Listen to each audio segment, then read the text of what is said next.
Delight of existence problem तार सबुजाक आलोचना कर सारी मु केवल आपण मन पकेवाकू किछि ताधरू अंश केवल मु पढ़ुची एठी आमर 12 चैप्टर 12 चैप्टर आरंभ हो सरलानी से गोटे पैराग्राफ भी सरलानी तो मु चेष्टा करूची ताकू शीघ्र शीघ्र केमती तार जहाँ जिस्टा कहीदेव आम जो 14 पैराग्राफ पर्यंत आलोचना कले से आम जानिले जे आमर कॉमन सॉल्यूशन दरकार थिला कोटा प्रकृत रे समस्या को समाधान करि परिबो आमे जो तीनोटी स्तर कथा आलोचना करथिले गोटे इनफ्राथिकल एथिकल एंड सुपराथिकल जे सेथिरे आमे देखिलु सुपराथिकल ता इट इज बियॉन्ड एथिकल सेथिरे किछि प्रॉब्लम नाही कारण से स्थिति को गले अति नैतिक स्थिति को जीवा अर्थ सेठी नैतिकतार आवश्यकता जमा ना इट इज बियॉन्ड एथिकल किंतु इनफ्रा एथिकल टा प्रकृत रे undeveloped stage it is below ethical आ मिडिल जोटा मानवीय सत्ता माने अच्छु मध्यवर्ती सत्ता भाव में आमरी क्षेत्र में एथिकल एथिक्स को आम कहीं नहीं तार कारण हूँ से गोटे समाज रे दरकार होता नैतिकता नैतिकता आमको श्रृंखलित जीवन देवाक आसला सुख देवाक आसला जिते कई क्या मानु नथिले जिते जी बलवान से दुर्बल उपरे ताकू भयभीत करूला अत्याचार करूला किंतु देखा परवर्ती काल यहाँ सर्वकालीन समाधान नुहे it is not a common समस्त कॉमन ये नुहे कारण आमे स्थान काल पात्र जाति सब विभिन्न दृष्टि एथिक्स को सबु जगह आम सामान भाव में अप्लाई कर कहबार अर्थ हूँ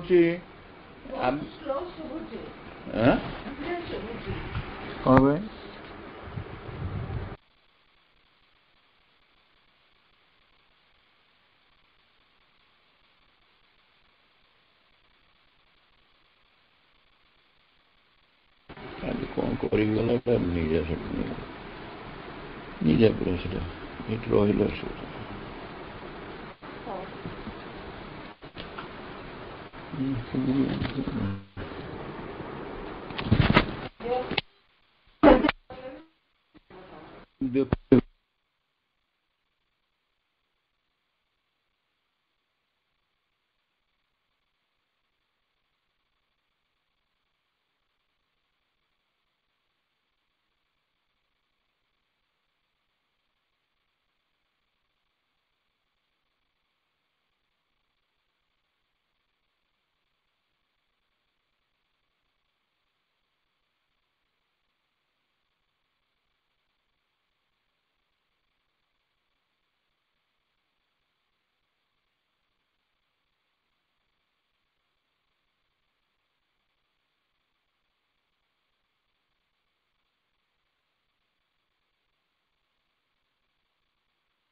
श्रीपद भाई प्रणाम।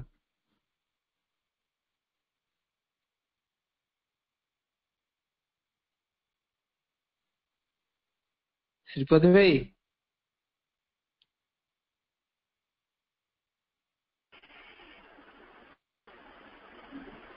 हेलो भाई नमस्कार मो फोन का कर दिया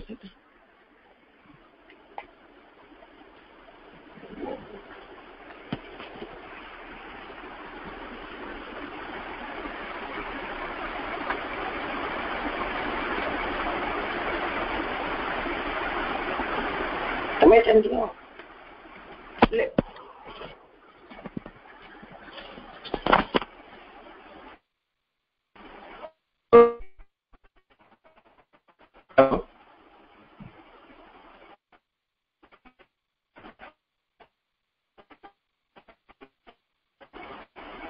ଏବେ ଶୁଭିଲା କି ନାହିଁ?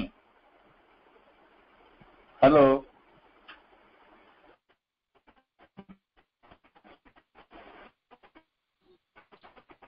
ହଁ ଭାଇ ଶୁଭିଲା। ଧନ୍ୟବାଦ। ଆଜ୍ଞା ଭାଇ ଶୁଭୁଛି ଭାଇ, ଟିକେ ଜୋରରେ କୁହନ୍ତୁ। ଆମେ ଟିକେ କଣ ହେଲା? ହଁ ଆଜ୍ଞା ଶୁଭୁଛି।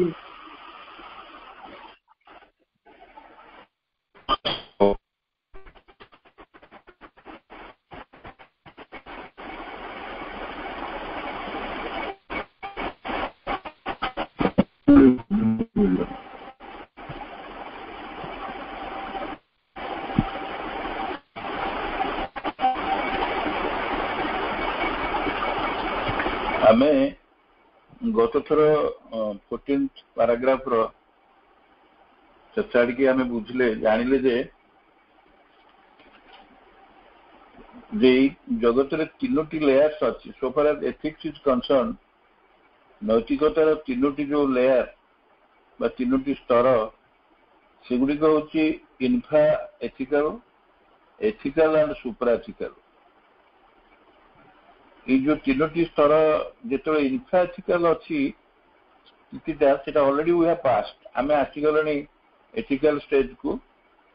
ଇନଫ୍ରା ଏଥିକାଲରେ ଆକ୍ଚୁଆଲି ସେ ସ୍ତରଟି ମଣିଷର ମନ ବିଶେଷ କିଛି ଡେଭଲପ ହେଇନଥିଲା ସେତେବେଳେ। ପରବର୍ତ୍ତୀ କାଳରେ ଯେତେବେଳେ ତାର ମନ ଧୀରେ ଧୀରେ ଡେଭଲପ କଲା, ଆମେ ଗୋଟେ ସମସ୍ୟା ଉପୁଜିଲା। ଆମର ଉଦ୍ଦେଶ୍ୟ କାହିଁକି ଆମେ ପ୍ରଚଳନ କରିଥିଲେ ମୋରାଲିଟିକୁ?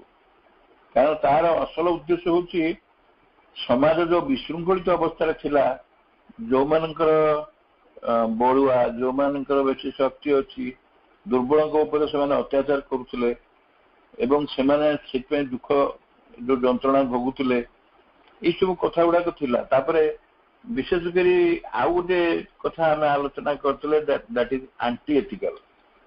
ଆଣ୍ଟି ଏଥିକାଲଟା ହଉଛି ଗୋଟେ ଏଥିକ୍ସର ବିରୁଦ୍ଧ। ସେଇଟା ମାନେ ଆମେ ଏଥିକ୍ସଟାକୁ ଅନ୍ୟମାନଙ୍କ କ୍ଷେତ୍ରରେ ପ୍ରୟୋଗ ନ କଲେ ତାକୁ ଦଣ୍ଡିତ କରୁଥିଲୁ, ବା ସେମାନଙ୍କୁ କାହିଁକି ସେମାନେ ଏଥିକ୍ସ ଭିତରେ ରହୁନାହାନ୍ତି ବୋଲି, ବିଶୃଙ୍ଖଳିତ ହଉଛନ୍ତି ବୋଲି କହୁଥିଲୁ, କିନ୍ତୁ ଆମ ନିଜ କ୍ଷେତ୍ରରେ ସେଟା ପ୍ରୟୋଗ କରୁନଥିଲୁ। ତ ଏଇଥିରୁ ସବୁ ଯୋଉ ସମସ୍ୟାଟି ଆସିଲା, ଦେଖାଗଲା ଯେ ଇଏ ପ୍ରକୃତରେ ସବୁ ପ୍ରୋବ୍ଲେମକୁ ସଲ୍ଭ କରିପାରୁନି, ସମସ୍ୟାକୁ ସଲ୍ଭ କରିପାରୁନି। କାରଣ ଆମକୁ ଗୋଟେ କମନ କଥା ଦରକାର। କାରଣ ଆକ୍ଚୁଆଲି ସୁପ୍ରା ଏଥିକାଲ କ୍ଷେତ୍ରରେ କିଛି ଦରକାର ନାହିଁ। ସୁପ୍ରା ଏଥିକାଲ ମାନେ ବିୟଣ୍ଡ ଏଥିକାଲ। ସେ କ୍ଷେତ୍ରରେ ଯାଇ ପହଞ୍ଚିଲା ପରେ ଜଣେ ତାର ଏଥିକ୍ସର ଆବଶ୍ୟକତା କଣ ଅଛି? ସୁପ୍ରା ଏଥିକାଲ ମାନେ ସେ ସେତେବେଳକୁ ତାର ମନକୁ ବିୟଣ୍ଡ ମାଇଣ୍ଡ ପଳେଇବ, ସୁପ୍ରାମେଣ୍ଟାଲକୁ ପଳେଇବ। ତ ସୁପ୍ରାମେଣ୍ଟାଲକୁ ଯେତେବେଳେ ପଳେଇବ, ସେ ସ୍ଥିତିରେ ଏଥିକ୍ସର ପ୍ରଶ୍ନ କାହିଁ ଆସିବ? ତା ପାଖରେ ସେଟା ଆବଶ୍ୟକତା ବି ନାହିଁ। ତେଣୁ ଏଠି ପ୍ରଭୁ କହୁଛନ୍ତି ତାର ଆମେ କଣ ଗୋଟେ କମନ ପ୍ରୋବ୍ଲେମ ପାଇବା, ଯୋଉ କମନ ସଲ୍ୟୁସନ ପାଇବା ଏ ପ୍ରୋବ୍ଲେମର, ଯେ କି ସବୁ କଥାକୁ ସବୁ ସ୍ଥିତିରେ, ସବୁ ଦେଶରେ, ସବୁ ଜାତିରେ, ସବୁ ସ୍ଥାନରେ, ସବୁ ସମୟରେ ଏଗୁଡିକ ଆମେ ଆପ୍ଲାଏ କରିପାରିବା। ସେଥିପାଇଁ ପ୍ରଭୁ କହିଲେ ଯେ କମନ ହେବାକୁ ହେଲେ ଆମେ କଣ, ଅସଲ କଥା ହଉଛି ଯୋଉ କନସିୟସ୍ ଫୋର୍ସ ଅଫ ଏକ୍ଜିଷ୍ଟେନ୍ସ ଆମେ ଗତ ଥର ଆଲୋଚନା କଲେ। କନସିୟସ୍ ଫୋର୍ସ ଅଫ ଏକ୍ଜିଷ୍ଟେନ୍ସର ଅର୍ଥ ହଉଛି ଆମର ଯୋଉ ଅସ୍ତିତ୍ୱ, ତାର ସଚେତନ ଶକ୍ତି, ସିଏ ସନ୍ତୋଷ ପାଇବ। ଆମ ପାଖରେ ମାନେ ଆମ ପାଖରେ ଯୋଉ ଚିତ୍ ଶକ୍ତି ଅଛି, ସତ୍ତା ରୂପୀ ଯୋଉ ଚିତ୍ ଶକ୍ତି, ସିଏ ବିକଶିତ ହେବାକୁ ଚାହୁଁଛି। ତେଣୁ ତାର ଏଇ ଯୋଉ ଆତ୍ମବିକାଶର ଯୋଉ ଗୋଟେ ପ୍ରକ୍ରିୟା ଚାଲୁଛି, ସେଠି ତାର ଇଚ୍ଛା ହଉଛି ତାକୁ ସେ ଆତ୍ମପ୍ରକାଶର ଯୋଉ ଆଗକୁ ଆଗକୁ ଯାଉଛି, ସେଇ ଯୋଉ ଇଚ୍ଛା ତାକୁ ଚରିତାର୍ଥ କରିବାକୁ ହେଲେ ଏଇ ଯୋଉ 3ଟି ସ୍ତର କଥା ଆମେ ବା ପର୍ଯ୍ୟାୟ କଥା ଆମେ ଆଲୋଚନା କଲେ, ସି ଗୋଟିଏକୁ ନେଇକି ଆମେ ସଲ୍ୟୁସନ କରିପାରିବାନି। ସେଥିପାଇଁ ଗୋଟେ କମନ ଦରକାର, କମନ ସଲ୍ୟୁସନ ଗୋଟେ ଦରକାର। କଣ ସେଇ କମନ ସଲ୍ୟୁସନଟା, ଯିଏକି ଆମକୁ ସେ ଯୋଉ ସତ୍ତାରୂପୀ ଚିତ୍ ଶକ୍ତି ତାକୁ ହିଁ ସାଟିସ୍ଫାଏ କରିପାରିବ। ତେଣୁ ପ୍ରଭୁ କହିଲେ ଯେ ସେଇ ସାଟିସ୍ଫାକ୍ସନ ପାଇଁ ବା ସେ ଡିଲାଇଟ୍ ପାଇଁ, ତାହାର ସେଲ୍ଫ ଏକ୍ଜିଷ୍ଟେନ୍ସର, ଆତ୍ମ ଅସ୍ତିତ୍ୱର ଆମେ କଣ କଲୁ? ପ୍ରଭୁ କହିଲେ ଆମେ ଦେଖାଗଲା ଯେ ଏଇଟା ତ ତାର ସ୍ୱରୂପ, ସେଇଟା ତେଣୁ ମଣିଷ ସିନା ବୁଝିପାରୁନି ତାର ତ ସ୍ୱରୂପ ହଉଛି ଆନନ୍ଦ। ତେଣୁ ତାର ପ୍ରକୃତରେ ସେଇଟା ହିଁ ତାର ଆଶ୍ରୟ, ସେଇଟା ହିଁ ତାର ଅଧିଷ୍ଠାନ। ତେଣୁ କଣ ଦରକାର, ଅସୁବିଧା କଣ ହଉଛି? ହଁ, ଅସୁବିଧା ହଉଛି ଏଇଆ, ଯେତେବେଳେ ବିବର୍ତ୍ତନ ଆଗକୁ ଆଗକୁ ଯାଉଛି ସେତେବେଳେ ସିଏ ଆପଣା ଲାଗି ଗୋଟେ ନୂତନ ରୂପର ସନ୍ଧାନ କରୁଛି। ଏଠି 6 ନ୍ୟୁ ଫର୍ମସ୍ ଅଫ୍ ଇଟସେଲ୍ଫ। ଯେତେବେଳେ ନୂତନ ରୂପକୁ ସେ ଯିବାକୁ ଚାହୁଁଛି, ଗୋଟେ ପ୍ୟାସେଜ ଦେଇକି ଯିବ, ଗୋଟେ ଲୋଅର ଫର୍ମରୁ ହାୟର ଫର୍ମକୁ ଯିବ। ତ ଲୋଅର ଫର୍ମରୁ ହାୟର ଫର୍ମକୁ ଗଲେ ସେଇଠି ହିଁ ବୁଝୁଛି କଣ ନା ପେନ୍ ଆଉ ସଫରିଂ। ଏଇ ଯୋଉ ପେନ୍ ଆଉ ସଫରିଂ ର ପ୍ରକ୍ରିୟା ସେଇଠି ତାକୁ ଇଣ୍ଟରଭିନ୍ କରୁଛି। ସେ ତାକୁ ଲୋଅର ଫର୍ମରୁ ହାୟର ଫର୍ମକୁ ଯିବାକୁ ଦଉନି, ଯଦ୍ୱାରା ସେ ଯୋଉ ମୂଳ ନେଚରଟା, ସତ୍ତାର ମୂଳ ନେଚରଟା ଆନନ୍ଦ, ତାକୁ ସେ ଜଣାପଡୁଛି ଯେମିତି କଣ୍ଟ୍ରାଡିକ୍ଟ କରୁଛି। এইটা ହିଁ ହଉଛି ପ୍ରଭୁ କହିବା କଥା। ଗତ ଥର ଯୋଉ ଆମେ ଆଲୋଚନା କଲେ, this alone is the root problem. ତ ସମସ୍ୟାଟିର ମୂଳ, ଖାସ ସମସ୍ୟାଟିର ମୂଳ ବା ମୂଳ ସମସ୍ୟାଟି ହଉଛି ଏଇଟା। ଗୋଟେ ଉଦାହରଣ ଦେଲେ କଥାଟା ଆମେ ବୁଝିପାରିବା। ପ୍ରକୃତରେ ଆମମାନେ ଚାହୁଁନୁ ଗୋଟେ ନୂଆ ଜିନିଷକୁ, ନୂଆ ଭାବନାକୁ, ନୂଆ ଧାରାକୁ ନେଇକି ବଞ୍ଚିବାକୁ, ପୁରୁଣାଟା ଛାଡିବାକୁ ଇଚ୍ଛା ହଉନି। এইটা ଗୋଟେ ପ୍ରାକ୍ଟିକାଲି ମଧ୍ୟ ଆମ କ୍ଷେତ୍ରରେ ହଉଛି। ଆମ ପାଖରେ ଗୋଟେ ନୂଆ ଜିନିଷ ଆସୁଛି, କିନ୍ତୁ ସେ ନୂଆ ଜିନିଷ ରହୁଛି, ପୁରୁଣା ଜିନିଷ ବି ରହୁଛି। ପୁରୁଣା ଜିନିଷକୁ ଆମେ ଛାଡିପାରୁନୁ। ମନେ କରାଯାଉ ଏଥିକ୍ସଟା ଗୋଟେ ଏକଦମ ଉଚ୍ଚତର ସ୍ଥିତିରେ ଆମର ଏଥିକ୍ସ ଦରକାର ନାହିଁ। ଆମେ କମ୍ପ୍ଲିଟଲି ୱାଇପ୍ ଆଉଟ୍ କରିଦେବା ଏଥିକ୍ସକୁ। ଆମେ କହିବା ଯେ ଗୋଟେ ଡିସିସନ ନେବା ଯେ ଆମେ କାହାରି କବାଟ ଆମେ ବନ୍ଦ କରିବା, କବାଟଟା ପୁରା ଖୋଲା ରହିବ। କାରଣ ଆମେ ଯେତେବେଳେ ଉଚ୍ଚ ସ୍ତରକୁ ଯାଉଛୁ, ନ୍ୟାଚୁରାଲି ଆମର ଏଇ ଭାବ ରହିବନି, ଜଣଙ୍କର କବାଟ ଖୋଲା ଅଛି ତା ଘରୁ ଆମେ ଚୋରି କରିବା, ଏ ଭାବନା ରହିବନି। କିନ୍ତୁ ପ୍ରକୃତରେ ସେଟା ଆମେ କରିପାରିବାନି। କେହି ମଣିଷ ମଧ୍ୟ ସେ ଯୋଉ ପୁରୁଣା ଢାଞ୍ଚାରେ ଅଛି, ଘରୁ ବାହାରକୁ ଗଲେ ତାଲାଟେ ପକେଇକି ଯିବ। ଆମେ ତାକୁ କବାଟକୁ ଖୋଲା ରଖିପାରିବାନି। ଆଉ କବାଟ ବନ୍ଦ ନ କରି ମଧ୍ୟ ଆମ ଜୀବନରେ ଆମ ଜୀବନଟା ଆଗକୁ ବି ଯିବନି, ଗୋଟେ ପାଦ ବି ଆଗକୁ ଯାଇପାରିବାନି। ଏଇଟା ମୁଁ ଖାଲି ଗୋଟେ ଜଷ୍ଟ ଏକ୍ସାମ୍ପଲ ସହିତରେ କହିଲି। এইটা ହିଁ ହଉଛି ଆମର ପ୍ରୋବ୍ଲେମ। ଆମେ ଚାହୁଁଛୁ ଆଗକୁ ଅଗ୍ରଗତି କରିବା, ଡେଭଲପ କରିବା, ପ୍ରୋଗ୍ରେସ କରିବା, କାରଣ ସେଇଟା ହିଁ ହଉଛି ପ୍ରକୃତରେ ଆନନ୍ଦର ମୂଳ ଲକ୍ଷଣ। କିନ୍ତୁ ଅସୁବିଧାଟି କଣ ହଉଛି ନା ଆମେ ଜମା ଅତୀତକୁ ଛାଡିପାରୁନୁ। ଅତୀତଟା ନୂତନ ଆଡକୁ ଆଗେଇବାର ସେ ପୁରା ବାଧକ ହଉଛି, କାରଣ ପୁରାତନ ନୂତନକୁ କଣ୍ଟ୍ରାଡିକ୍ଟ କରୁଛି। ଯେହେତୁ ନୂତନ ପୁରାତନ ଭିତରେ ଗୋଟେ କଣ୍ଟ୍ରାଡିକ୍ସନ ରହୁଛି, ତେଣୁ ଗୋଟେ ଉଚ୍ଚତର ରୂପାୟନ ଆଡକୁ ଆମକୁ ଗଲାବେଳେ ଆମକୁ ସନ୍ତୋଷ ଲାଗୁନି, ଦୁଃଖ ଲାଗୁଛି, କଷ୍ଟ ଲାଗୁଛି, ଆମେ ତାକୁ ଆକ୍ସେପ୍ଟ କରିପାରୁନୁ। এইটা ପ୍ରଭୁ ଅବଜର୍ଭ କଲେ। ପ୍ରଭୁ କହିଲେ এইটা ତ ହ୍ୟୁମାନ ପ୍ରୋବ୍ଲେମ, ନିଜେ ନିଜ ପାଖରେ ଏଇ ପ୍ରୋବ୍ଲେମଟା ତାର ରହିଛି। ସେ ଜାଣିବା ସତ୍ତ୍ୱେ ବି ମଧ୍ୟ, ବୁଝିବା ସତ୍ତ୍ୱେ ବି ସେ କିନ୍ତୁ ଛାଡିପାରୁନି। ତାପରେ 15ରେ ସେଇଥିପାଇଁ ସେ ଷ୍ଟାର୍ଟ କରୁଛନ୍ତି, ହାଉ ସାଲ୍ ୱି ସଲ୍ଭ ଇଟ୍। ଯଦି ଏଇଟା ଆମର problem, this alone is the root problem, ତାହେଲେ ଆମେ, କାରଣ ଆମକୁ ତ ପୁଣି ବିବର୍ତ୍ତନ ତ ରହୁନି, ବିବର୍ତ୍ତନ ସବୁବେଳେ କ୍ରମବର୍ଦ୍ଧମାନ। ସେ ଧୀରେ ଧୀରେ ଯାହା ଯାହା ଯୋଉ ଯୋଉ ଷ୍ଟେଜରେ ନିବର୍ତ୍ତିତ ହେଇକି ରହିଛି, ସେଇଗୁଡ଼ିକ ଅନଫୋଲ୍ଡ ହଉଛି। ତେଣୁ ବିବର୍ତ୍ତନ ଆଗକୁ ଆଗକୁ ଚାଲୁଛି। ତେଣୁ ଆମେ ସେଇ ଅତୀତକୁ ଧରିକିରି ସେଇଆକୁ ରିପିଟେସନ କଲେ ନା ଆମର ଅଗ୍ରସର, ଆମେ ଆଗକୁ ଯାଇପାରିବା, ନା ଆମର ଡେଭଲପମେଣ୍ଟ ହବ, ନା ଆମ ଚାରିକଡ଼ରେ ଥିବା ଅନ୍ୟ ସବୁ କିଛି ଡେଭଲପମେଣ୍ଟ ହବନି। ତାହେଲେ ଆମେ କଣ କରିବା, କେମିତି ସଲ୍ଭ କରିବା? ପ୍ରଭୁ ସେଥିପାଇଁ କହୁଛନ୍ତି, ହାଉ ସାଲ୍ ୱି ସଲ୍ଭ ଇଟ୍। ଆମେ ତାହେଲେ ୟାକୁ କେମିତି ସମାଧାନ କରିବା, କୋଉ ବାଟରେ ସମାଧାନ କରିବା? ତେଣୁ ସେ ଦିଟା ପସିବିଲିଟି କଥା କହୁଛନ୍ତି। Shall we say that Sachidananda is not beginning and end of things? ଆମେ ଆଗରୁ ପଢିଥିଲେ ଏ ସୃଷ୍ଟିର ପ୍ରାରମ୍ଭରେ ଆନନ୍ଦ, ସଚିତ ଆନନ୍ଦ ହିଁ ସୃଷ୍ଟିର ପ୍ରାରମ୍ଭରେ ଅଛନ୍ତି ଏବଂ ସେ ଶେଷରେ ଅଛନ୍ତି। କୌଣସି ବସ୍ତୁର ଆଦିରେ ଅଛନ୍ତି, ଅନ୍ତରେ ବି ଅଛନ୍ତି। এইটা ଆମେ ଜାଣିଥିଲେ। ଏଇଟା କିଏ କହୁଛି ନା ବେଦାନ୍ତ କହୁଛି। But the beginning and end is nihil, ଏଇଟାକୁ ନବା ନା ଆରମ୍ଭ ଆଉ ଶେଷ ହଉଛି ନିହିଲ, ନିହିଲିଜିମଟାକୁ ନବା ଆମେ ସଚ୍ଚିଦାନନ୍ଦକୁ ବିଶ୍ୱର ଆଦି ଅନ୍ତ ବୋଲି ଆକୁ ଗ୍ରହଣ କରିବା ନା ଏଇଟା ନୁହେଁ ବୋଲି ଗ୍ରହଣ କରିବା, ବା ଶୂନ୍ୟଟାକୁ ମହାଶୂନ୍ୟଟାକୁ ଆମେ କହିବା ଏଇଟା ଆଦି ଏଇଟା ଅନ୍ତ ବୋଲି। ଆଉ ସେ ମହାଶୂନ୍ୟରେ କଣ ଅଛି?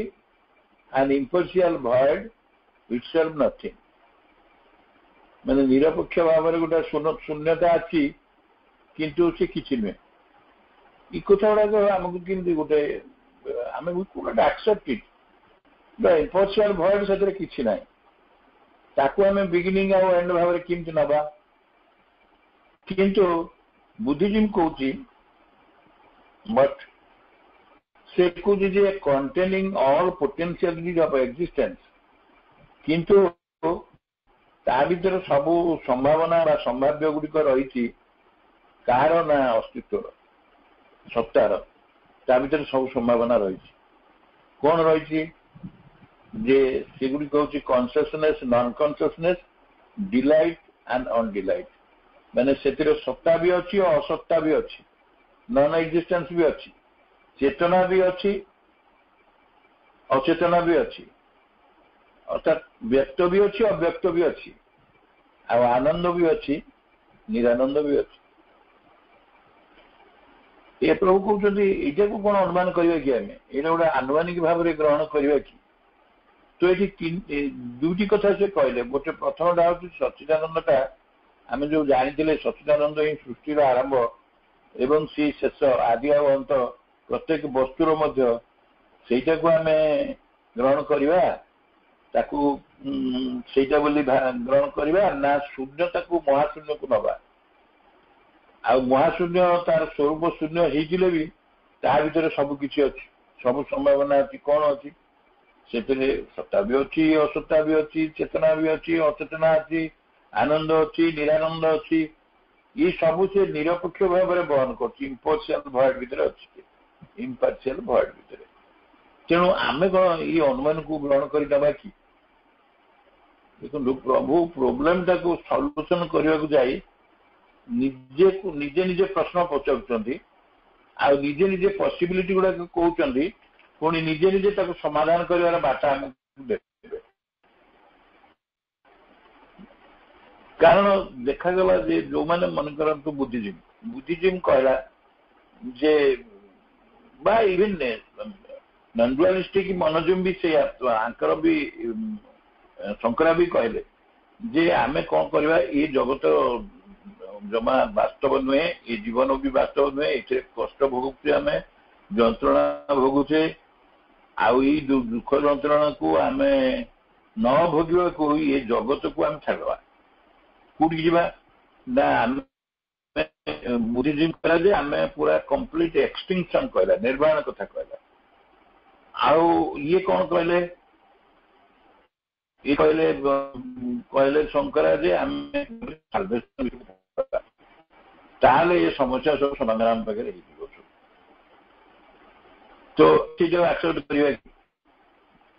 करवा बाबू प्रश्न उठाऊँ तो जदि आम पृथ्वी किसी भाग्य ना पृथ्वी किसी संभव ना भविष्य ना माने किसी ना मोट उपर ये निरर्थक बोली कहवा सबू काम दाम छाड़देवा नैष्कर्म को ग्रहण करवा यही सब कथा गुड़ाक आम नवा कि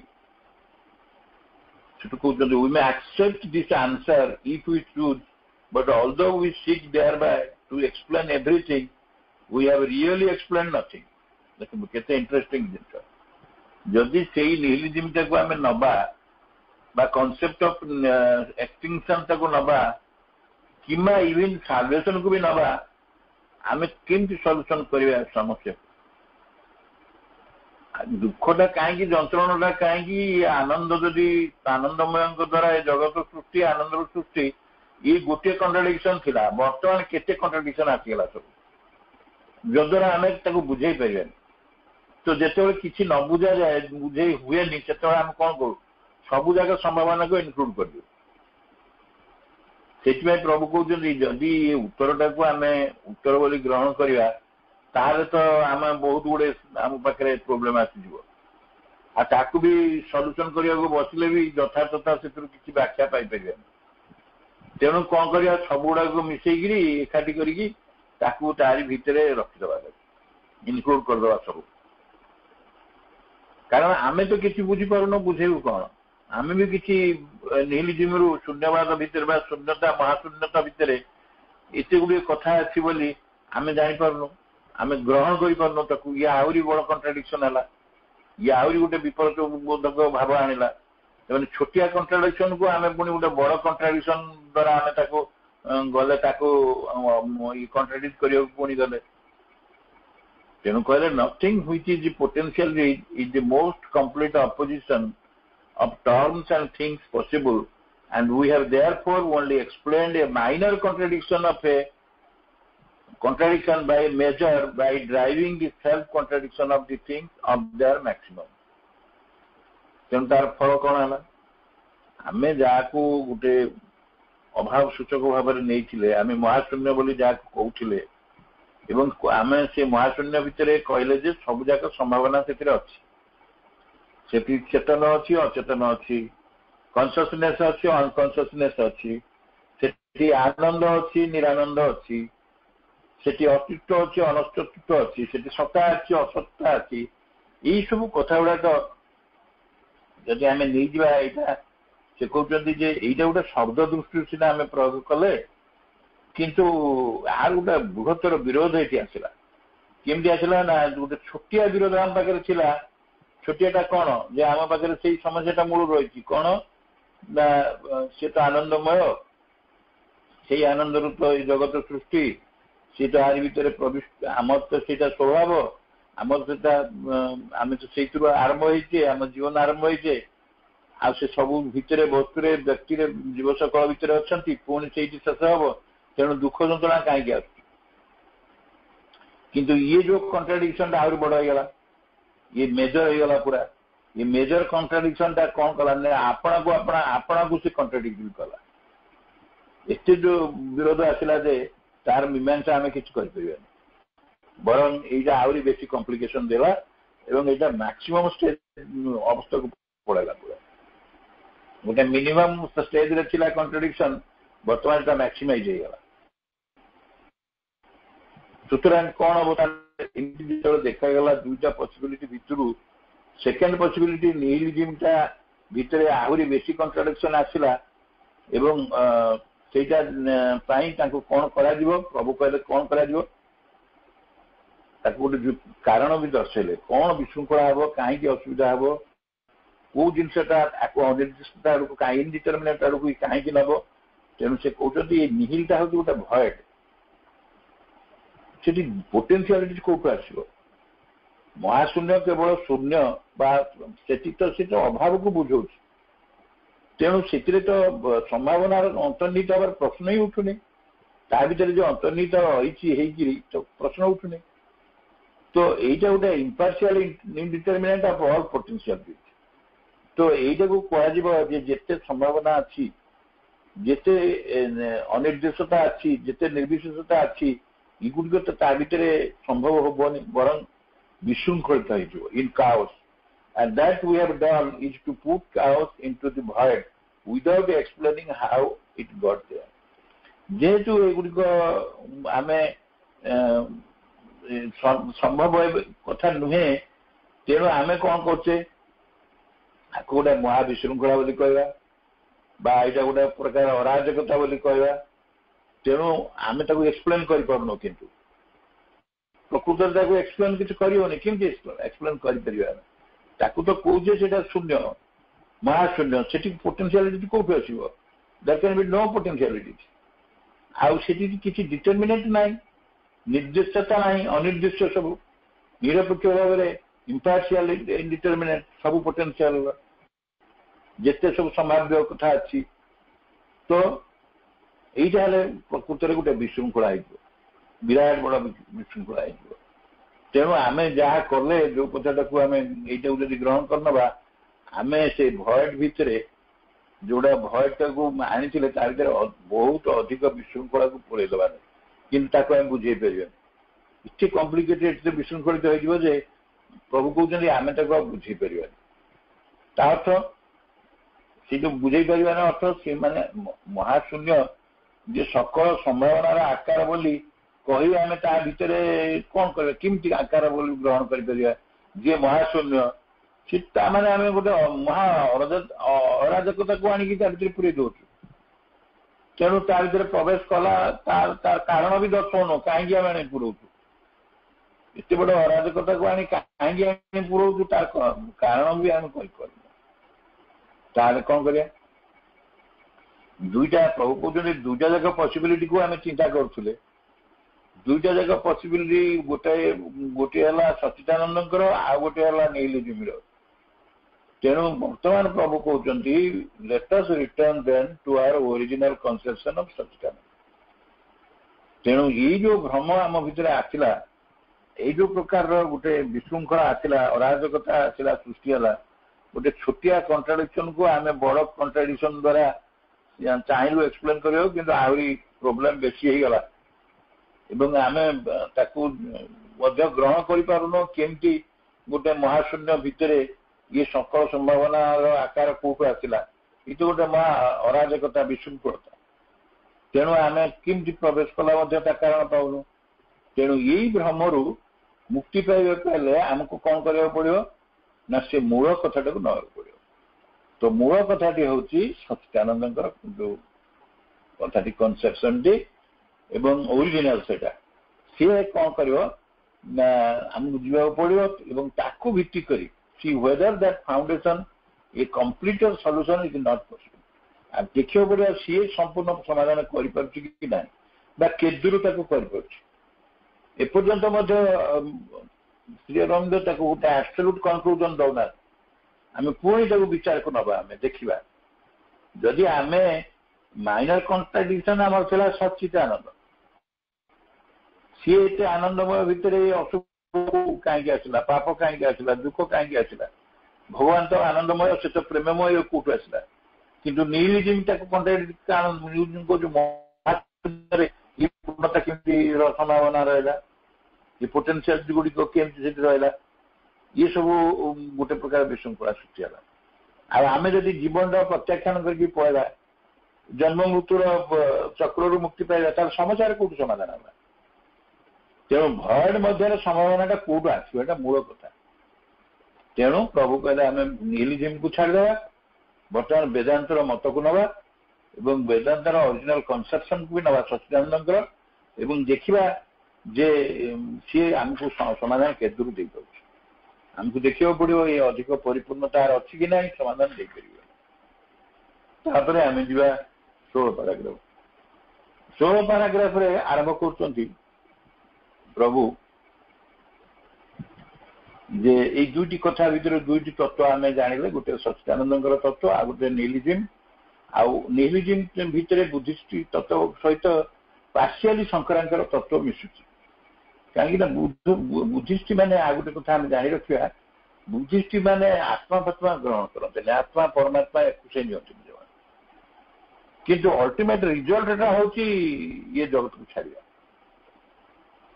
शंकरा भी कौच जगत को छाड़ा वास्तव आ बुद्धिजीवी भी कौचे से कौच एक्सटिंक्शन होम से महाशून्य भितर शून्य शून्य महाशून्य भितर आम डिजल्व कर मिशीजा सी भी कौच सेमती परम चेतना सहित से सच्चिदानंद आम मिशीजा आ जन्म मरण चक्र भितर Aswani but it cannot solve the problem आदर सॉल्यूशन हो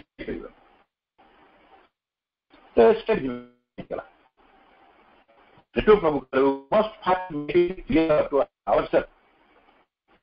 आम निजक आगे निज धारणा को संपूर्ण भाव स्पष्ट करा पड़ो we must find fast make it clear to ourselves that ये गोटे बड़ वाक्य अच्छी आम पार्ट पार्ट कर देखा कारण बहुत गुरुत्वपूर्ण कथा ये प्रभु कहते जे आम निजक निजे आगे स्पष्ट करवा कौन that just as when we speak of universal consciousness,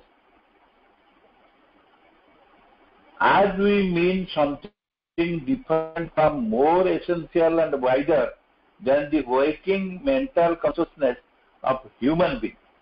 এই পর্যন্ত গোটে পাঠ নবা আমি সেই পাঠটাକୁ আনালিସିস আগে পাঠକୁ নবা। ସେ କହୁଛନ୍ତି ଯେ ଆମର ବ୍ୟକ୍ତି ସତ୍ତା ବା ମାନବ ସତ୍ତା ଯେତେବେଳେ ତାହାର ମାନସିକ ଚେତନା ୱେକିଂ ଷ୍ଟେଜରେ ଥାଏ, ଜାଗ୍ରତ ଅବସ୍ଥାରେ ଥାଏ, ସେ ଚେତନାଟି ଠାରୁ ୟୁନିଭର୍ସାଲ ଚେତନାଟା ବା ବହୁତ ଗୁଣରେ ଅଧିକ ଅଲଗା ଏବଂ ସେଟା ଆବଶ୍ୟକ ଏବଂ ୱାଇଡର ବହୁତ ବିସ୍ତୃତ। ତାମାନେ ଆମେ ଯେତେବେଳେ ବିଶ୍ୱ ଚେତନା କଥା କହିବା ସେତେବେଳେ ଆମେ ଦେଖିବା ମଣିଷର ମାନସ ସ୍ତରୀୟ ଯୋଉ ଜାଗ୍ରତ ଚେତନା ଅପେକ୍ଷା ଇଏ ସମ୍ପୂର୍ଣ୍ଣ ଭିନ୍ନ, ଆଉ ଆର ଗଭୀରତା ମଧ୍ୟ ଅଧିକ, ଆଉ ଏଇଟା ୱାଇଡର ଏବଂ ବ୍ୟାପ୍ତତା ଅଧିକ ପ୍ରଶସ୍ତ, ଏଇ ଚେତନାକୁ ଆମେ ବୁଝିବା। ତା ଏଇ ଭାବନାଟା ଯେମିତି ଆମେ ଏଇ ଯୋଉ ବୁଝିବାଟା ଯେମିତି ନେଲେ, so also when we speak of universal delight of existence, ସବୁ ଯାକ ଗୋଟେ ଗୋଟେ ପାର୍ଟ ଅଫ ଦି ସେଣ୍ଟେନ୍ସ କୁ ଭଲ ଭାବରେ ଷ୍ଟ୍ରେସ୍ ଦେବା। ସେଥିପାଇଁ ସେ କଣ, so also when you speak of universal delight of existence, ଆମେ ଆଗେ ପ୍ରଥମେ କହିଲେ ୟୁନିଭର୍ସାଲ କନସିୟସନେସ୍ କଥା। ଏଠି ପ୍ରଭୁ କହୁଛନ୍ତି ୟୁନିଭର୍ସାଲ କନସିୟସନେସ୍ ଟା ଆମେ mental conscious working stage wider essential ଏବଂ different এই কথাটা ଆମେ ଆଗ ଦେଖିଲେ। ୟୁନିଭର୍ସାଲ ଡିଲାଇଟ୍ ଅଫ ଏକ୍ସିଷ୍ଟେନ୍ସ, ବିଶ୍ୱମୟ ଯୋଉ ଆନନ୍ଦ, ଏ ଅସ୍ତିତ୍ୱର ଆନନ୍ଦ ବା ସର୍ବମୟ ଆନନ୍ଦ, ସତ୍ତାର ଅସ୍ତିତ୍ୱ ମାନେ ସତ୍ତାର ଯୋଉ ବିଶ୍ୱମୟ ବା ଆମେ ତାର ଯୋଉ ଆନନ୍ଦ, ଏଇଟା ସେ କହୁଛନ୍ତି ବିଶ୍ୱଗତ ଆନନ୍ଦ। ସେଇ କଥା କହିଲା ବେଳେ ଆମେ କଣ କରିପାରିବା ନା, ଆମେ କଣ ଅର୍ଥ ବୁଝିବା ତାର, we mean something different। ସେଠି ଯେମିତି ଆମେ ଡିଫରେଣ୍ଟ ନେଇଥିଲେ, କାହାକୁ ନେଇଥିଲେ, ୟୁନିଭର୍ସାଲ କନସିୟସନେସ୍ କୁ ହ୍ୟୁମାନ ବିଙ୍ଗ ର ୱେକିଂ ମେଣ୍ଟାଲ କନସିୟସନେସ୍ ଠାରୁ ତିନିଟା କଥା ନେଇଥିଲେ। ଗୋଟେ ହଉଛି ଡିଫରେଣ୍ଟ, ଏସେନ୍ସିଆଲ, ୱାଇଡର। ଏଠି ମଧ୍ୟ ସେ କହୁଛନ୍ତି ୟୁନିଭର୍ସାଲ ଡିଲାଇଟ୍ ଅଫ ଏକ୍ସିଷ୍ଟେନ୍ସ କୁ ଆମେ କଣ କରିପାରିବା ଯେ ଇଟ୍ ଇଜ ଅଲସୋ ସମଥିଙ୍ଗ ଡିଫରେଣ୍ଟ ଏବଂ ମୋର ଏସେନ୍ସିଆଲ and more wider বা or wider than କାଠାରୁ ନା ordinary emotional and sensational pleasure of individual human creature। କେତେ ବ୍ୟୁଟିଫୁଲ ଯୁକ୍ତି ପ୍ରଭୁଙ୍କର, ମାନେ କେତେ ଜଷ୍ଟିଫାଏଡ ପୁରା। ତେଣୁ ସେ କହିଲେ ଏଇ ଯୋଉ ଆମେ ବ୍ୟକ୍ତିଗତ ଜୀବନରେ ଯାହା ଯାହା ସବୁ ସଂଗଠିତ ହଉଛି ସେଥିରେ ଆବେଗଗତ, ସାଧାରଣ ଭାବରେ ଇମୋସନାଲ ଆଉ ସେନ୍ସେସନାଲ, ଆବେଗଗତ ଇନ୍ଦ୍ରିୟ ବୋଧ sensational pleasure of individual human being, ଏଇ ବ୍ୟକ୍ତି ଗୋଟେ ବ୍ୟକ୍ତି ସତ୍ତା ପାଖରେ ତାର ଯେତିକି ଆବେଗଗତ ବା ଇନ୍ଦ୍ରିୟ ବୋଧର ସୁଖ ଅନୁଭୂତି ସବୁ ଅଛି ବ୍ୟକ୍ତି ଜୀବନରେ ବା ଏଇ ମନୁଷ୍ୟ ପ୍ରାଣୀର ବ୍ୟକ୍ତିଗତ ଜୀବନରେ ଯେତେ ଯେତେ ସବୁ ଅଛି, ସେଗୁଡିକ ଠାରୁ କିଏ ଅଧିକ ୱାଇଡର, ଏସେନ୍ସିଆଲ, ଏକ୍ଜାକ୍ଟଲି ସେଠି ଯେମିତି ଆମେ କହିଥିଲେ ତିନିଟା ଡିଫରେଣ୍ଟ, ମୋର ଏସେନ୍ସିଆଲ ଆଣ୍ଡ ୱାଇଡର। ସେ କିଏ ନା ସିଏ ହଉଛି ଯେ ୟୁନିଭର୍ସାଲ ଡିଲାଇଟ୍ ଅଫ ଏକ୍ସିଷ୍ଟେନ୍ସ।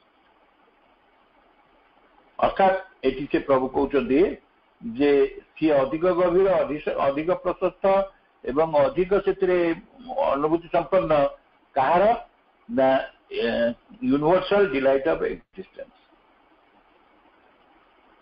ମଣିଷ କ୍ଷେତ୍ରରେ, ମଣିଷ ଜୀବନରେ ଯୋଉଗୁଡିକ ଆବେଗଗତ, ଇନ୍ଦ୍ରିୟଗତ ବା ଇନ୍ଦ୍ରିୟବୋଧ ସୁଖାନୁଭୂତି ଅଛି, ତାଠାରୁ ଆମେ ଏଇଟାକୁ ସର୍ବମୟ ଆନନ୍ଦ, ସତ୍ତାର ସର୍ବମୟ ଆନନ୍ଦ କହିଲା ବେଳେ ୟୁନିଭର୍ସାଲ ଆନନ୍ଦ କଥା ଯଦି ଆମେ କହିବା, ତାହେଲେ ଏ ବ୍ୟକ୍ତିଗତ ଜୀବନରେ ଯାହା ଯାହା ସବୁ ଆବେଗଗତ ଆନନ୍ଦ ଅଛି, ଇନ୍ଦ୍ରିୟବୋଧ ଅଛି, ସୁଖାନୁଭୂତି ଅଛି, ତାଠାରୁ ଇଏ ସମ୍ପୂର୍ଣ୍ଣ ଭିନ୍ନ। ନମ୍ବର 1 ଡିଫରେଣ୍ଟ, ନମ୍ବର 2 ହେଲା ଗଭୀର, ଅଧିକ ଗଭୀର, ଅଧିକ ଏସେନ୍ସିଆଲ, ୱାଇଡର ମଧ୍ୟ ଅଧିକ ପ୍ରଶସ୍ତ, ଇଏ ଅନୁଭୂତି ବୋଲି ବୁଝିବା। କେମିତି ଆନାଲୋଜିକାଲି ପ୍ରଭୁ କେମିତି ତୁଳନାତ୍ମକ ଭାବରେ କହୁଛନ୍ତି, ମୁଁ ଆଉ ଥରେ ରିପିଟ୍ କରୁଛି, ଗୋଟେ ବହୁତ ଏସେନ୍ସିଆଲ ଜିନିଷ ଆମର ଜାଣିବା କଥା। ସେ କହୁଛନ୍ତି ଯେ ଆମେ ପ୍ରଥମେ ଆଗେ ନିଜେ ପରିଷ୍କାର ହେଇଯିବ, କଥା କ୍ଲିୟର ହେଇଯିବା, ସ୍ପଷ୍ଟ ଆମ କ୍ଷେତ୍ରରେ ହେଇଯିବା। ଆମେ କଣ ନା ଆମେ ଯଦି ୟୁନିଭର୍ସାଲ କନସିୟସନେସ୍ କଥା କହିବା ବା ବିଶ୍ୱଗତ ଚେତନା କଥା ବା ବିଶ୍ୱ ଚେତନାର କଥା କହିବା ତାହେଲେ ଆମେ ଦେଖିବା ଯେ ଏଇଟା ସମ୍ପୂର୍ଣ୍ଣ ଅଲଗା କାଠାରୁ ନା ଗୋଟେ ବ୍ୟକ୍ତି ଚେତନା ଠାରୁ ଗୋଟେ ହ୍ୟୁମାନ୍ ବିଙ୍ଗ ବ୍ୟକ୍ତି ସତ୍ତାର ଯୋଉ ଚେତନା ତାର ମନସ୍ତରର ମାନେ ୱେକିଂ ମେଣ୍ଟାଲ କନସିୟସନେସ୍ ଜାଗ୍ରତ ମନସ୍ତରର ଚେତନା ଠାରୁ ଅଲଗା ଅତ୍ୟନ୍ତ ଆବଶ୍ୟକୀୟ ଅଧିକ ଆବଶ୍ୟକ ଏବଂ ୱାଇଡର ପ୍ରଶସ୍ତ ଆବଶ୍ୟକ ମାନେ ଗଭୀରତା ତାର ଅଧିକ exactly ସେମିତି ସେ କହୁଛନ୍ତି so also when we speak of universal delight of existence ତେଣୁ ଆମେ ଯେତେବେଳେ ୟୁନିଭର୍ସାଲ ବିଶ୍ୱଗତ ବା ବିଶ୍ୱମୟ ଆନନ୍ଦ ଅସ୍ତିତ୍ୱର ଆନନ୍ଦ କଥା କହୁଛୁ ସେତେବେଳେ ଆମେ ମଧ୍ୟ ଏକ୍ଜାକ୍ଟଲି ସେମ୍ କଥା ଆମେ ବୁଝିବା ମିନ୍ କରିବା ଯେ ଏଇଟା ଡିଫରେଣ୍ଟ ଏବଂ ଏଇଟା ଅଧିକ ଗଭୀର ବା ଏସେନ୍ସିଆଲ ଏବଂ ୱାଇଡର କାଠାରୁ ନା ordinary emotional and sensational pleasure of the individual human creature ତେଣୁ ଗୋଟେ ପ୍ରାଣୀର ମଣିଷ ବା ମନୁଷ୍ୟ ପ୍ରାଣୀର ବ୍ୟକ୍ତିଗତ ଜୀବନରେ ଯେତେ ସବୁ ତାର ସାଧାରଣ ଭାବରେ ଯେତେ ଆବେଗଗତ ବା ଇନ୍ଦ୍ରିୟଗତ ବା ଇନ୍ଦ୍ରିୟବୋଧଗତ ଯୋଉ ଆନନ୍ଦ ବା ଖୁସି ତାର ଆସେ ତାଠାରୁ ଏଗୁଡ଼ିକ ସମ୍ପୂର୍ଣ୍ଣ ଭିନ୍ନ ଅଧିକ ଗଭୀର ଅଧିକ ପ୍ରଶସ୍ତ ଏବଂ ଅଧିକ ଅନୁଭୂତି ସମ୍ପନ୍ନ ଧୀରେ ଧୀରେ କୋଉଠିକି ପ୍ରଭୁ ଯାଉଛନ୍ତି ଆମେ ଦେଖିବା ବିଶ୍ୱମୟତା ଭିତରକୁ ଯାଉଛନ୍ତି ଏଇଥିପାଇଁ କାହିଁକି ନା ତେଣୁ ମନରେ ପ୍ରଶ୍ନ ଆସିବ କାହିଁକି ପ୍ରଭୁ ଏ କଥା କହୁଛନ୍ତି ତାର କାରଣ ରହିଛି ତାର କାରଣ ହଉଛି ଯେ ଆମ ଉପରେ ଯାହା ଯୋଉ ଗୁଡ଼ିକ କ୍ରିୟା ହଉଛି କିଏ କ୍ରିୟା କରୁଛି ଏଇ କ୍ରିୟା ପ୍ରକୃତରେ କରୁଛି ୟୁନିଭର୍ସାଲ କନସିୟସନେସ୍ ସର୍ବମୟ ଚେତନା ଯିଏ ବିଶ୍ୱଗତ ଚେତନା ସିଏ ହିଁ କାର୍ଯ୍ୟ କରୁଛି ତାର ଆନନ୍ଦ ମଧ୍ୟ ଆମ ଭିତରକୁ ପ୍ରୋଜେକ୍ସନ ହଉଛି ସେ ଅସ୍ତିତ୍ୱର ଆନନ୍ଦଟି ଆମ ଭିତରକୁ ଆସୁଛି ତେଣୁ ତାର ମୂଳ ସ୍ୱରୂପ ସେଠୁ ପରମଙ୍କ ପାଖରୁ ସେ ସିଧାସଳଖ ଆସୁନି ଆମ ପାଖକୁ ଏଇଟା ଆସୁଛି ବୈଶ୍ୱିକ ସ୍ଥିତିରେ ଆସୁଛି କସ୍ମିକ ୱେରେ ସେ ଆସୁଛି ତେଣୁ ପ୍ରଭୁ ସେଥିପାଇଁ କହୁଛନ୍ତି ନ୍ୟାଚୁରାଲି ସେ ଯେତେବେଳେ କସ୍ମସ୍ କଥା କହୁଛନ୍ତି ତେଣୁ ସେ ନିଶ୍ଚୟ ୱାଇଡର ହବ ଏବଂ ଏଇଟା ବହୁତ ଗଭୀର ହବ ମଧ୍ୟ ଆଉ ଏଇଟା ଅଲଗା ଏଠାରୁ ଅଲଗା ହବ ଏଇଟା ବ୍ୟକ୍ତି ବିଶେଷ କଥା ସେଇଟା ପୁରା ସମଗ୍ର ସୃଷ୍ଟିର କଥା ବିଶ୍ୱର କଥା ତେଣୁ ନିଶ୍ଚିତ ହବ ସେଇ କଥାଟା ପ୍ରଭୁ ଏଇଥିରେ କହିଲେ ବୁଝେଇଲେ ଆମକୁ ଯେ ଚେତନାଗତ ସ୍ତରରେ ଆଉ ଗୋଟେ ହଉଛି ଯେ ଆନନ୍ଦ ବିଶ୍ୱମୟ ଆନନ୍ଦ ଅସ୍ତିତ୍ୱର ବିଶ୍ୱମୟ ଆନନ୍ଦ ଆଉ ଅସ୍ତିତ୍ୱର ବିଶ୍ୱମୟ ଚେତନା ବା ବିଶ୍ୱଗତ ଚେତନା ଇଣ୍ଡିଭିଜୁଆଲ ଯୋଉ ହ୍ୟୁମାନ କ୍ରିଏଚର ପାଖରୁ ତାର ମେଣ୍ଟାଲ କନସିୟସନେସ୍ ର ୱେକିଂ ଷ୍ଟେଜରୁ ସିଏ ଚେତନା ଅଲଗା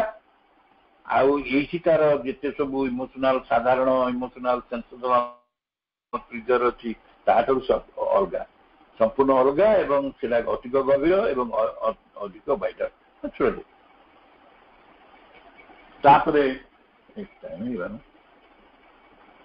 ଆଉ ଗୋଟେ ସେଣ୍ଟେନ୍ସ କେବଳ ପଢି ଦଉଛି ତାପରେ ପ୍ରଭୁ କହୁଛନ୍ତି pleasure joy and delight as man uses the words are limited and occasional moments which depend on certain habitual causes and emerges like opposite pain and grief which are equally limited and occasional moments from a background other than themselves ଖାଲି ସବୁ compare କରିକି ପ୍ରଭୁ ଏଠି ଦିଆଯାଉଛନ୍ତି ଯେ ଆମେ ଯୋଉ କହୁଛେ ମାନେ ଗୋଟେ ସୁଖ ହର୍ଷ ପ୍ଲିଜର ଜୟ ଆଣ୍ଡ ଡିଲାଇଟ୍ ଆନନ୍ଦ ଇଏ ମଣିଷର ଗୋଟେ ଖାଲି ମାନେ ସେ କହୁଛନ୍ତି ମଣିଷଟା ୟୁଜ୍ କରେ ଶବ୍ଦ ଭାବରେ ୟୁଜ୍ କରେ ଆଉ ଯୋଉଗୁଡାକ ଆର ଲିମିଟେଡ୍ ଯୋଉଟା ସୀମିତ ପୁରା ଆଉ ଅକେଜନାଲ ପଦବାକ୍ୟ ଚିଟ୍ ଏଗୁଡାକୁ ସେ ବ୍ୟବହାର କରେ ଅକେଜନାଲ ମୁଭମେଣ୍ଟ ସିଏ କାହା ଉପରେ ଡିପେଣ୍ଡ କରୁଛି ସିଏ କହୁଛନ୍ତି ଏଇଟା କାହା ଉପରେ ଡିପେଣ୍ଡ କରୁଛି ନା ଏଇଟା ସେ କହୁଛନ୍ତି ଡିପେଣ୍ଡ କରୁଛି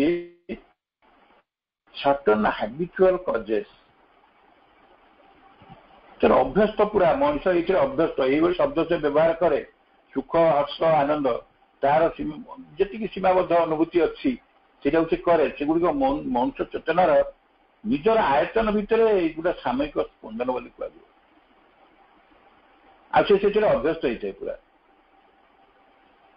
ଆଉ ତାପରେ ଆଶ୍ରିତ ହେଇକିରି ରହିଥାଏ ମଧ୍ୟ ଖାଲି ଅଭ୍ୟସ୍ତ ନୁହେଁ ତାପରେ ମଧ୍ୟ ଆଶ୍ରିତ ହେଇକିରି ରହିଥାଏ କିନ୍ତୁ पेन ग्रीफ एमानकर कौन हुए right opposite pain and grief which are equally limited and occasional movements from a background other than themselves. तेणु दुख जो शोक आम कौचे एगुड़िक विपरीत वृत्ति तार एगुड़िक हूँ आनंदर सुखर जो कथा आम कहले सब प्लेजर जय और डिलाइट ये सब गुड़िक तार विपरीत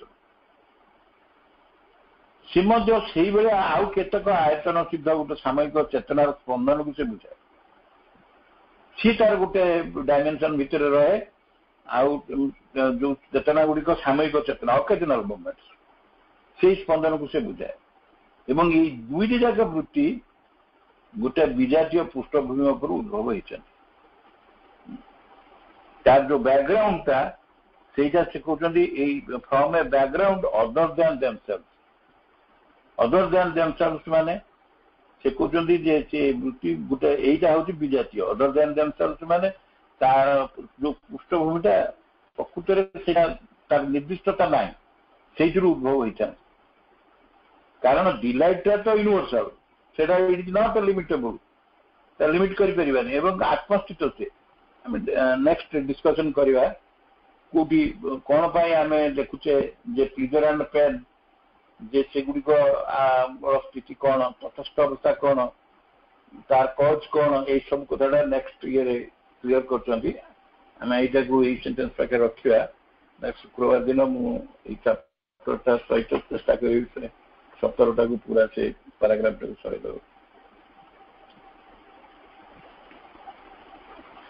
जहाँ आलोचना कले एगुड़ी माँ प्रभु पाद पद्म निवेदन कली अनेक गुड़े कथा अच्छी सब बुझा पड़ो सब धीरे धीरे बुझा पड़ो जे किमती आसूची आम भर गोटे मन में आसी कौटी आनंदटा अच्छी किमती आसला आम देखिए गोटे छोटिया कथा आम देखिए गोटे मंजीटे प्रति जे सी मंजीटा जो देखुवा के गजा हे गजा गछ हम भाई खुशी लगे पिलाटे माँ पेटर बढ़ुए आम समस्त अपेक्षा करुए केबे से आसो बाहर को से गोटे आनंद आसे तेणु आम देखिए फाइनाली आम आलोचना करवा दुख सुख गोटे स्रोत भली गोटे गोटे तात्क्षणिक गोटे स्रोत बोली आम देखा कारण गोटे नुआ जिनस नुआ प्राणीटे यही सब आसिले केमती आमको खुशी लगे ता भर जो संभावना गुड़ाक विकसित हो जाए से गुड़िक